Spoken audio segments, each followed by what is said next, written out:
Halo semuanya, selamat wayah kieu ya dimanapun kalian berada. Kembali lagi bersama Mamang dan di video kali ini kita bakal lanjutin manhwa Satria Kegelapan. Kita masuk di part 25. Di awal video ini, melihat tingkah Thalia yang satu tim dengannya, Knox bisa mengerti bahwa Thalia pada dasarnya adalah orang yang baik hati. Suka tidak suka, melihat Knox yang ditinggal sendirian sebagai tunangannya, Thalia pun ingin membantunya karena merasa kasihan. Seketika itu juga, Knox bergumam jika semuanya terasa begitu menyebalkan. Meskipun begitu, Eleanor yang mengajak Knox lebih dulu kini termangu keheranan. Ia tak menyangka jika Knox mempunyai teman seperti Thalia. Perkataannya pun membuat Knox tak bisa berkata-kata lagi, karena masa lalu Knox tak dalam kuasa dirinya. Kemudian Thalia bertanya, apakah mereka jadi bekerja sama sebagai tim atau tidak?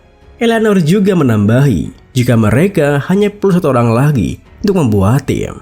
Sikap mereka berdua yang bahkan tak melibatkan pendapat Knox tentu saja membuatnya merasa kesal.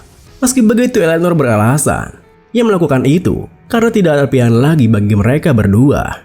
Mendengar alasannya, Knox pun bisa mengerti apa yang dikatakan oleh Eleanor memang benar adanya. Untuk mendapatkan kembali ingatannya, ia harus rajin mengikuti kegiatan di Akademi Elidian dan mendapatkan nilai yang bagus. Untuk episode pertama yang akan datang, Knox harus berada dalam 10% nilai teratas. Pertarungan besar pertama melawan Archdemon. Knox harus memerankan villain dan hero untuk pertama kalinya. Ia harus melakukan itu secara bersamaan. Beberapa saat kemudian, seorang murid bernama Vel menghampiri mereka. Bersamaan dengan Vel yang menyapa Thalia dan juga Eleanor, Knox bisa merasa lega karena murid terakhir yang bergabung dengan timnya adalah murid yang normal. Namun di saat Knox mengecek stat milik Vel, skill miliknya membuat Knox terperanjat. Bahkan Knox merasa seperti mendapat sebuah jackpot. Meskipun statistiknya terlihat biasa saja, tapi bukan itu yang terpenting. Yang paling penting adalah skill aktifnya, Power of Blessing, yang merupakan salah satu skill sheet di Angel Lunatic yang memaksa para protagonis untuk membangkitkan talenta mereka. Meskipun begitu, hal itu tidak semudah kelihatannya. Masalah utamanya adalah para protagonis tak bisa menggunakannya secara langsung. Tetapi yang paling membuat Knox merasa aneh adalah kenapa skill itu muncul pada murid biasa seperti itu di akademi. Karena sejauh yang ia tahu, skill tersebut hanya bisa dimiliki oleh sains ataupun saintis saja. Karena tak bisa menemukan solusinya, Knox pun menyampingkan hal itu, lalu ikut nimbrung dengan mereka yang tengah saling berkenalan. Dan saat kemudian, profesor di kelasnya menjelaskan, karena sepertinya semua murid di sana sudah membentuk kelompok.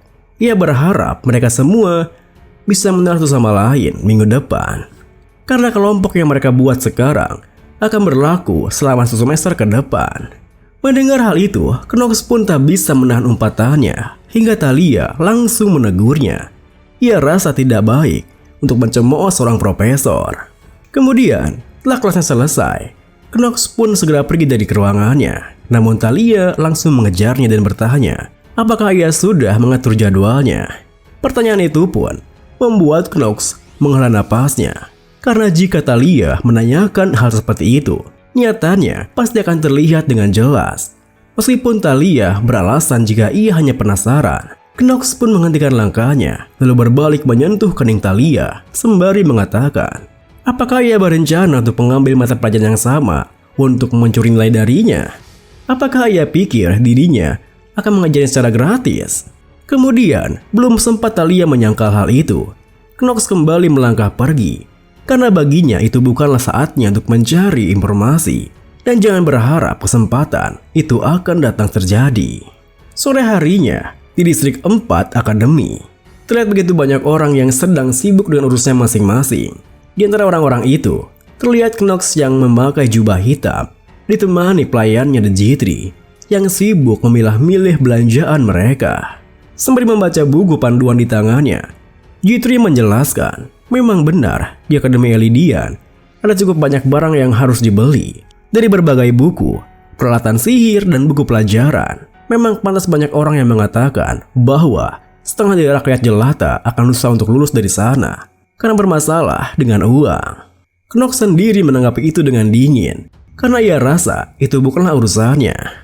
Juga, jika seorang memiliki bakat untuk mendaftar dan lulus dari akademi itu, bahkan jika orang itu hanyalah orang biasa, dia akan menerima banyak sekali sponsor, kecuali bakatnya itu biasa saja. Uang harusnya bukanlah menjadi masalah. Namun waktu belanja mereka sempat terganggu ketika seorang pedagang meneriaki pelanggannya. Pedagang itu begitu kesal dengan sikap pelanggannya yang terus saja membolak-balik barangnya seperti tidak ada niatan untuk membelinya. Saking kesalnya, pedagang itu pun mengusir pelanggannya, bahkan mengatai ia yang seperti seorang pengemis. Awalnya Knox tak ingin mempedulikan hal itu, karena distrik itu adalah tempat di mana semua orang berkumpul, hingga apapun bisa terjadi di sana. Namun Knox segera mengubah pikirannya setelah tak sengaja melihat wajah pelanggan yang diteriaki oleh si pedagang tadi, yang merupakan tuan termuda dari 3 keluarga Dark dan tuan muda di keluarga Marbas yang bernama Leon von Marbas, yang sepertinya keluarganya telah jatuh miskin. Knox pun menghentikan langkahnya lalu menontonnya dari jauh. Ia rasa orang baik seperti Leon pasti berhasil melewati situasi itu. Sayangnya, apa yang terjadi selanjutnya sungguh di luar dugaan Knox, di mana hinaan si pedagang yang menyebutnya pengemis membuat Leon tak bisa menahan dirinya dan langsung menggunakan black magic untuk memanggil 2 skeleton. Ketika itu juga, Knox tersentak kaget, lalu langsung berlari pergi ke arah mereka. Ia tak bisa diam saja melihat Leon menggunakan magic di distrik keempat yang begitu ramai. Ditambah lagi, magic yang digunakannya itu adalah dark magic. Melihat Knox yang berlari, G3 pun yang merasa aneh dengan tingkahnya sontak bertanya apa yang akan dilakukan. Knox pun mengatakan jika ia akan menghentikan keributan itu karena seorang bajingan akan menggila dan membuat masalah. Tentu saja, perkataan Knox malah membuat G3 semakin penasaran. Tak biasanya ia bertingkah seperti itu. Bahkan G3 kembali bertanya bagaimana bisa tuannya mengetahui hal itu. Knox yang tengah berlari kini menatap G3 dengan tajam sembari menekankan jika ia sudah cukup sering melihatnya sehingga ia mengerti dengan semua gerak-geriknya.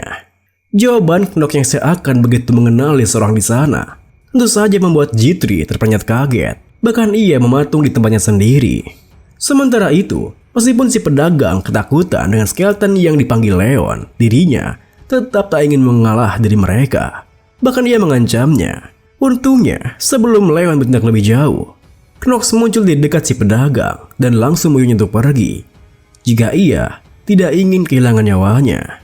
Namun, alih-alih pergi dari sana, si pedagang malah tak terima dengan hal itu, hingga ia pun meneriaki Knox dan juga mengancamnya. Seketika itu juga, Knox membuka tudung kepalanya sembari mengatakan apakah ia perlu menjelaskan siapa dirinya. Di sisi lain, di salah satu kamar asrama wanita Akademi Elidian, terlihat Emma yang tengah mendengarkan curhatan nona mudanya, Talia, yang merasa aneh dengan sikap Knox padanya. Meskipun akhirnya mereka berdua berada di tim yang sama, Knox tak ingin memberitahukan jadwalnya padanya. Apa dia terlalu malu karena sedang dalam masa pubertas? Karena tak mengerti dengan semua itu, Talia yang menggalau pun meminta saran dari Emma. Namun Emma sendiri tak tahu bagaimana isi hati Knox, hingga ia pun hanya bisa memberinya saran agar tenangan sedikit saja. Tentu saja, bukan saran seperti itu yang Talia ingin dengar, karena beberapa bulan ini ia sudah berusaha keras untuk menjadi lebih dewasa, mencoba tidak menilai orang lain sembarangan.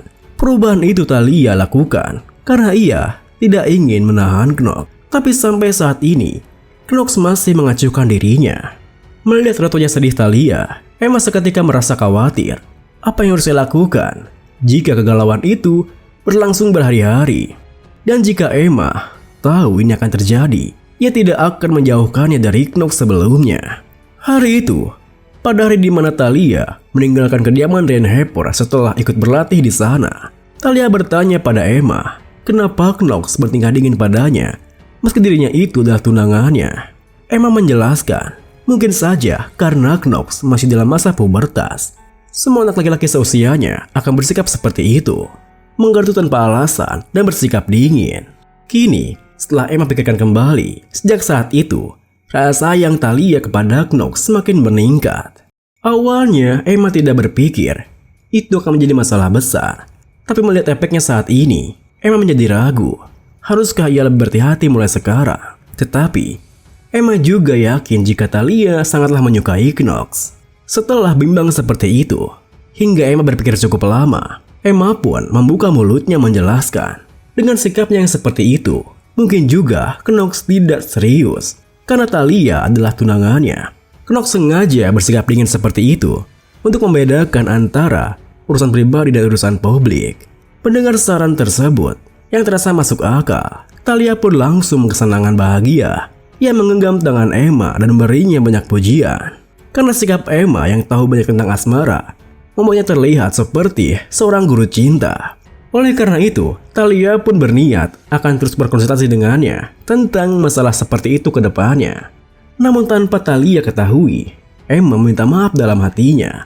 Ia sama sekali tidak bermaksud membohonginya, karena sebenarnya Emma adalah jomblo dari lahir. Namun, kegirangan Thalia harus terhenti karena ada seorang yang mengetuk pintu ruangannya. Emma pun segera berbalik, memperkenalkan dirinya, dan bertanya ada urusan apa seorang itu di sana. Orang di luar itu yang ternyata adalah Eleanor, dengan sopan memperkenalkan diri bahwa ia berada di kelompok yang sama dengan Thalia. Lalu jika Emma tidak keberatan, dirinya ingin mengobrol dengan Thalia sebentar. Thalia sendiri yang tidak menyangka jika Eleanor akan datang menghampirinya. Ini terlihat kebingungan. Hingga Emma pun menekankan, jika ia belum membuat janji sebelumnya, maka ia harus membuat jadwal terlebih dahulu. Namun seketika, sikap Thalia dan juga Emma berubah. Ketika Eleanor menyebutkan nama Knox, lalu mengatakan jika ia ingin menceritakan tentangnya. Dengan begitu Emma pun membukakan pintunya, membiarkan Eleanor untuk masuk dan bertemu dengan Thalia. Kita kembali ke distrik 4 Akademi, di mana semua orang yang mengerumuni mereka terkejut ketika melihat rambut putih dan mata ungu milik Knox yang begitu identik dengan keluarga Denhaver. Seketika itu juga, si pedagang meminta maaf padanya karena dirinya tidak mengenalinya sebelumnya. Knox pun mengampuninya kali ini, lalu kembali menyuruhnya untuk pergi dari sana dengan sedikit ancaman. Jangan sampai ia mengatakan itu untuk yang ketiga kalinya. Melihat si pedagangnya pergi begitu saja, setelah membuat keributan dengannya, Leon pun menatap Knox lalu mengatakan jika orang yang seharusnya berbicara pedagang itu adalah dirinya. Setelah Leon mengatakan itu, salah satu skeleton miliknya tiba-tiba saja bergerak menyerang Knox, yang langsung ditahan oleh Knox dengan mencengkram kepala skeletonnya. Lalu Knox balik bertanya, apakah ia akan mengobrol dengan si pedagangnya menggunakan dark magic. Kemudian Knox pun menghancurkan kepala skeleton itu sembari menekankan, kenapa ia tidak mohon saja kepada keluarga kerajaan agar tidak membawanya pergi. Mendengar hal itu, Leon pun seketika tersadar jika mempelajari magic sebelum dewasa itu adalah hal yang ilegal. Karena ia tidak berpikir sejauh itu, Leon pun menunduk meminta maaf pada Knox sekaligus berterima kasih padanya karena telah membantunya. Knox pun menyuruh Leon untuk segera pergi dari sana setelah ia mendapatkan apa yang ia inginkan. Bahkan Knox memberinya sekantung koin emas agar Leon punya cukup uang untuk membelinya. Tentu saja, kebaikan Knox padanya membuat Leon merasa aneh lalu bertanya kenapa Knox mau membantunya. Karena jika Knox mencoba membuatnya merasa berhutang budi, itu akan sia-sia saja. Knox menekankan uang itu tidak ada artinya bagi dirinya, tetapi ia tidak bilang kalau ia tidak punya niatan lain. Mendengar hal itu, Leon pun mulai mengerti kemana maksudnya. Setelah mengcancel dua skeletonnya, Leon mendekat ke arah Knox lalu mengambil satu koin untuk ia mainkan. Videonya pun diakhiri dengan sembari memainkan koin emasnya itu. Leon bertanya, apakah emas itu adalah uang tutup mulut baginya? Tentu saja, Leon mengatakan itu bukan tanpa alasan. Karena sebenarnya, Leon bisa merasakan kekuatan unik milik Marbas saat mengenali undead yang terpancar dari Knox. Hingga Leon pun menekankan jika negosiasinya telah gagal dan juga kenapa Knox memiliki kekuatan dari garis keturunan keluarganya. Terima kasih buat teman-teman semua yang udah nonton.